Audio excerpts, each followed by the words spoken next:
اور تیسری قسم ہے منقول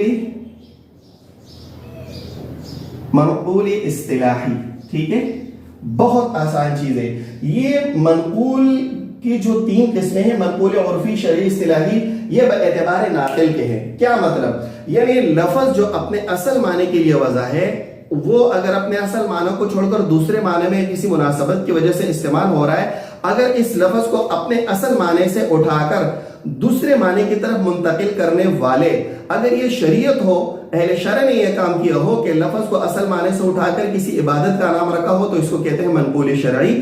جیسے صلاۃ ہے کہ دراصل یہ عبادت کے معنی کے لیے، دعا کے معنی کے لیے وضع تھا، لیکن اہل شرع نے اس کو نماز کا نام رکھ دیا، تو اسے کہیں گے منقول شرعی. ٹھیک ہے. اور اگر عرف عام ناقل ہو، ٹھیک ہے، کہ عام لوگوں نے کسی لفظ کو اٹھا کر اپنے اصل معنی سے اٹھا کر کسی اور معنی کے لیے منتقل کیا ہو تو اسے کہتے ہیں منقول عرفی. جیسے اس کی مثال ہے دابہ.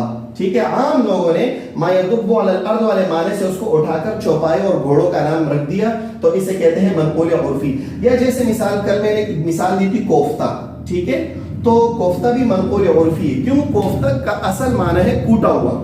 ٹھیک ہے نا، لیکن لوگوں نے اس کوفتہ کے لفظ کو جو کوٹے والا معنی ہے اس سے اٹھا کر ایک خاص سالن کا نام رکھ دیا، جس میں گول گول کباب بنے ہو اور وہ سالن میں ڈال کر اس کا سالن بنایا گیا ہو، تو اسے کہتے ہیں کوفتہ.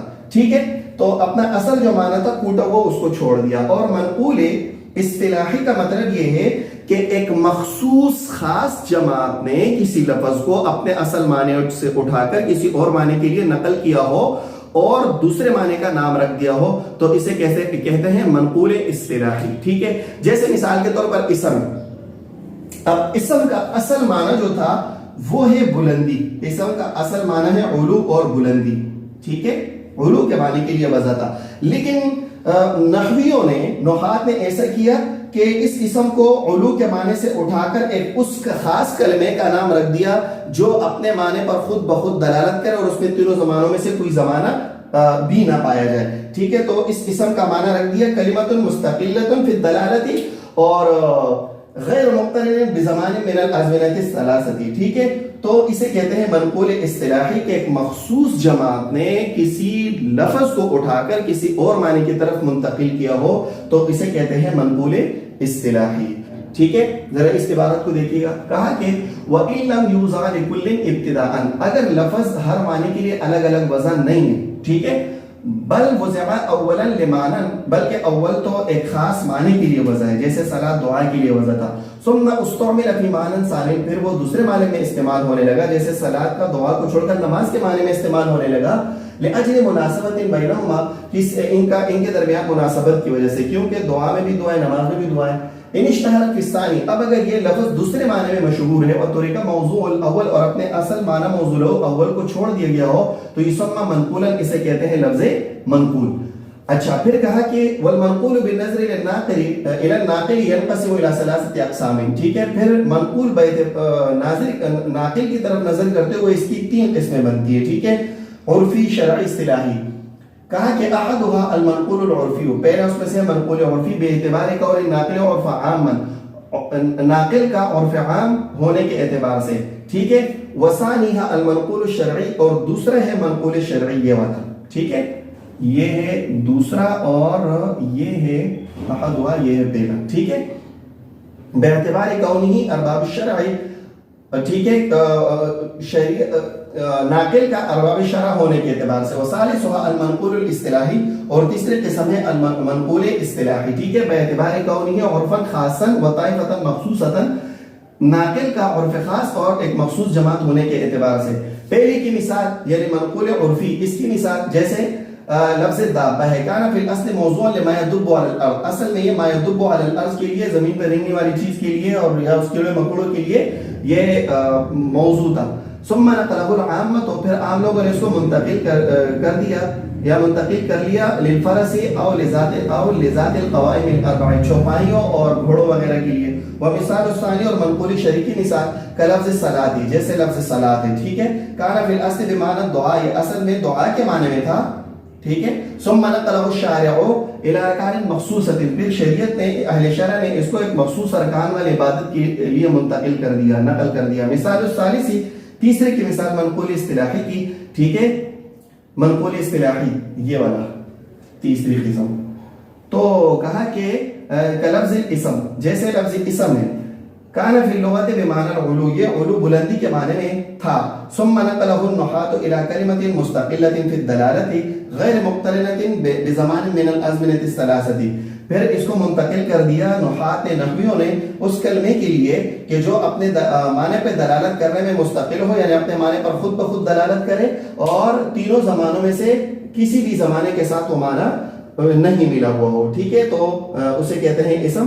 پھر یہ اسم جو ہے وہ اس سے اٹھا کر، علو والے معنی سے اٹھا کر، اس خاص کلمہ جو اپنے معنی پر خود بخود دلالت کرے اور اس میں تینوں زمانوں میں سے کوئی زمانہ بھی نہ پایا جائے، اس کلمے کے لیے لفظ اسم کو منتقل کر دیا. تو یہ تھا مفرد متکثر المعنی اور اس کے 4 اقسام. ٹھیک ہے، مشترک، منقول، حقیقت اور مجاز. میں اس کی ایک وجہ حسر بتا دیتا ہوں کہ جس میں اس کے باقی اقسام بھی آ جائے کہ لفظ اگر ابتداءً الگ الگ معنی کے لیے وضع ہے تو یہ ہے مشترک، اور اگر الگ الگ معنی کے لیے وضع نہیں ہے بلکہ اس کی وضع تو ایک معنی کے لیے ہے لیکن منتقل ہو کر کسی اور معنی میں استعمال ہوتا ہے، تو اب 2 حال سے خالی نہیں. اول معنی بالکل متروک ہو گیا یا نہیں. اگر اول معنی بالکل متروک ہے تو یہ ہے منقول. جیسے ہم نے کہا نا کہ لفظ منتقل ہو کر دوسرے معنی میں استعمال ہو، اول معنی متروک ہو. اور اگر ایسا نہیں ہے بلکہ کبھی اپنے اصل معنی میں بھی استعمال ہوتا ہے اور کسی اور میں بھی مناسبت کی وجہ سے، تو جب یہ اصل معنی میں استعمال ہوگا تو یہ ہوگا حقیقت، اور جب یہ دوسرے معنی میں کسی مناسبت کی وجہ سے استعمال ہوگا پھر 2 حال سے خالی نہیں. مناسبت یہ تشبیہ کا ہوگا یا غیر تشبیہ کا. اگر غیر تشبیہ کا ہے نا تو اسے کہتے ہیں مجاز مرسل، اور اگر سرے سے مناسبت ہی نہیں ہے تو اسے کہتے ہیں مجاز مرتجل. اور جب یہ مناسبت تشبیہ کا ہے پھر 2 حال سے خالی نہیں. ادات تشبیہ اس میں مذکور ہوں گے، یعنی اگر ادات تشبیہ بھی ہے تو اسے کہتے ہیں تشبیہ، اور اگر ادات تشبیہ نہیں ہے تو اسے کہتے ہیں استعارہ. پھر استعارہ کی 4 قسمیں ہیں، مکنیہ، مصرحہ، تخیلیہ اور ترشیحیہ. انشاءاللہ آہستہ آہستہ اس کے یہ اقسام اور اس کی تفصیل آتی جائے گی.